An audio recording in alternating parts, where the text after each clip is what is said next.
A coleccionista de palabras. Lúa era unha nena extraordinaria. Vivía máis arriba que calquera outra persoa. E tiña unha paixón moi peculiar. Lúa coleccionaba palabras da mesma forma que outras persoas coleccionan selos. Palabras divertidas que ao dicilas fanche cóxegas no paladar. Palabras tan fermosas que fan chorar e palabras amables que acariñan a alma. Palabras máxicas, palabras deliciosas, palabras longas e curtas, palabras divertidas, palabras magníficas, palabras tolas, palabriñas, palabras curiosas. Pero chegou un día en que todo cambiou. Paseniño, as palabras fermosas, magníficas e divertidas foron desaparecendo. Que pasaría con elas?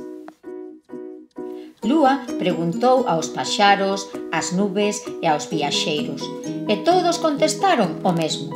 Os homes estánse esquecendo das palabras fermosas. Xa non lles dan importancia, están demasiado ocupados. Na noite, Lúa non puido conciliar o soño, e cando os primeiros raios de sol enviaron as estrelas a dormir, tomou unha decisión.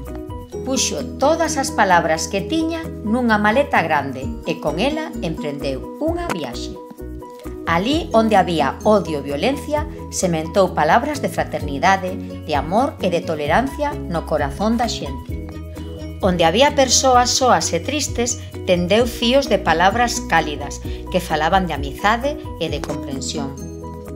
E alí, onde todos estaban demasiado ocupados para rir xuntos e cegos ante o milagre da natureza, espallou as palabras máis divertidas, tolas e máxicas que tiña.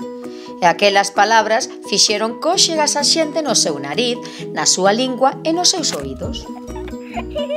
Oh, non! De súpeto a maleta quedouse baleira. Non quedaba ningunha soa palabra. Lúa estaba desesperada.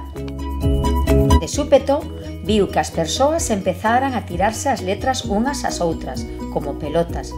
Inventaron novas palabras, regaláronas, compartíronas e as deixaron voar de novo. Entón, Lúa respirou fondo e alegre comezou a bailar entre elas xunto aos seus novos amigos. Regalara todas as súas palabras, pero estaba feliz, pois, de que servía coleccionar algo se non era para compartilo? Nenos e nenas, axudade a Lúa e escribide novas palabras para a súa colección.